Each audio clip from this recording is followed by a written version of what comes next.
बहुत भल पाए मु निजे मध्य दुईटी चलचित्र प्रयोजना देइछि 6टी सीडी फिल्म रो प्रयोजना देइछि ते 130 हल थिला एबे ताहा कमी कमी 60-70 रे पहुंचिला नहीं एबे तो आ मो पाखे समय नाही राजनीति क्षेत्र रे थिबारु किंतु मु देखुछि जो तीनोटी देखतो ओडिया चलचित्र मंगलपुर डायरी रो शुभ उद्घाटन बा सिनेमा रो प्रथम पूजा कहले अत्युक्ति हब नाही।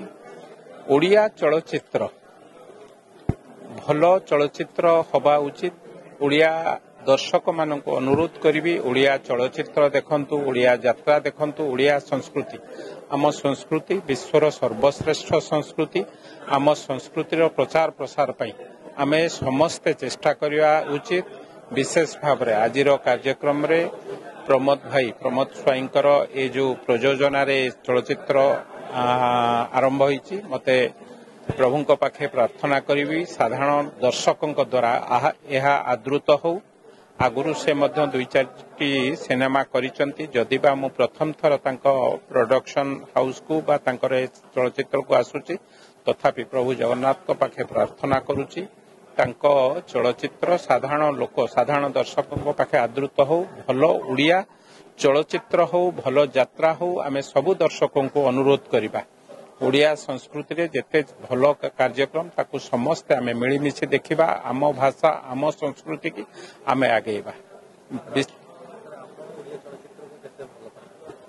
मु ओडिया चलचित्र को बहुत भल पाए मु निजे मध्य दुईटी चलचित्र रो प्रयोजना देइछि 6टी सीडी फिल्म रो प्रयोजना देइछि। मो जेतेबेले राजनीति ठारू टिके दूरेई के थिली सेतेबेले सिनेमा मध्य प्रयोजना प्रयोजक हिसाब रे सिनेमा तैयारी करछि एवं निछक ओडिया सिनेमा आमे भाबु ओडिया दर्शक आम सिनेमा को देखिले निश्चित भावे ओडिसार पानी पवन सहित निजको शामिल करिवे। ओडिया तो रहिबो सिनेमा रे एवं ओडिया कथा को नै सारा देश रे प्रचार प्रसार हबो। ए गोटे बड़ जाति श्रेष्ठ जाति जहार भाषा भित्तिक राज्य भावे आम ओडिशा प्रथमे भाषा भित्तिक राज्य भावे राज्यर मान्यता पाइथिला। तेणु आम समस्तंकर नैतिक दायित्व केवल दायित्व नुह कर्तव्य मध्य ओडिया चलचित्र को आगु को नबा, ओडिया यात्रा को आगु को नबा। ओडियार प्रत्येक कार्यक्रम ओडिया संस्कृति संगे ओडिशा संस्कृति संगे जहा जहा जड़ित ताकू आगु को नबा पई चेष्टा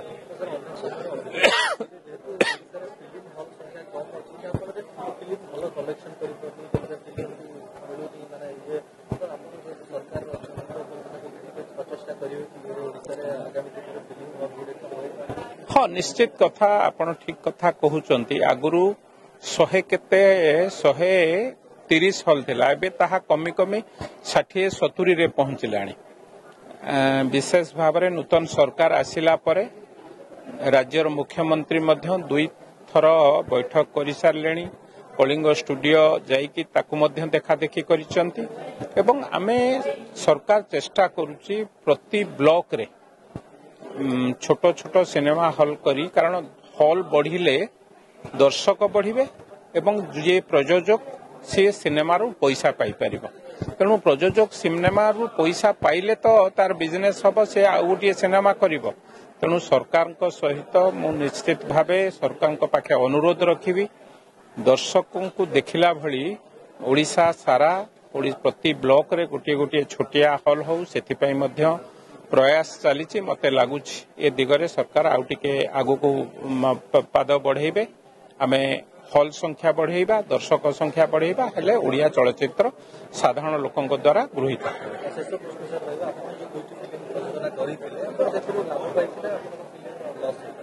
नहीं गोटे थिला हसिब पुणिम सुना संसार ताहा जदिबा हिट हेतिला बेसी लाभ न होइतले एवरेज माने कोन ता कोइ ब्रेक इवन हेतिला नो लॉस नो प्रॉफिट। द्वितीय सिनेमा रे टिके हॉल पाइली नै ताधरे लॉस हेतिला किंतु तथापि प्रयोजक मानकु मु कहिबी हताश हबार नाही। आमे समस्ते कारण जदि आमे ओडिया भाषार चलचित्र को साधारण लोकंक पाखे न पहुंचेबा ए राज्यर कथा को किभଳି भाबे आगु को नबा।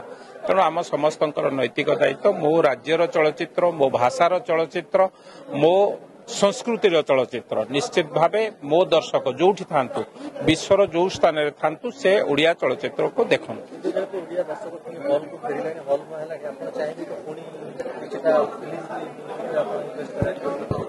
नहीं ए तो आ मो पाखे समय नहीं राजनीति क्षेत्र में थिबारु किंतु मु देखुची जो तीनोटी सिनेमा आसला से दुईटी सिनेमा मु बहुत दिन पर सिनेमा देखिली अंता हो कि जगन्नाथ संस्कृतिर से चलचित्र हो दुईटी जाक चलचित्र तीनोटी दुईटी जाक दुईटी चलचित्र मु देखिची जहा क्रमागत भावे तीनोटी चलचित्र हिट हवा निश्चित भावे ओडिया चलचित्र जगत ए इंडस्ट्री पे गोटे खुशी खबर एवं आमे चेष्टा करिबु प्रभु जगन्नाथ कृपारु सबु प्रयोजक लाभवान होंत ओडिया चलचित्र पुराना से जो तार इतिहास अछि पुणी थरे ओडिया चलचित्र लोक देखंतु प्रयोजक लाभवान होंतु ओडिशा कलाकार आगु जांतु।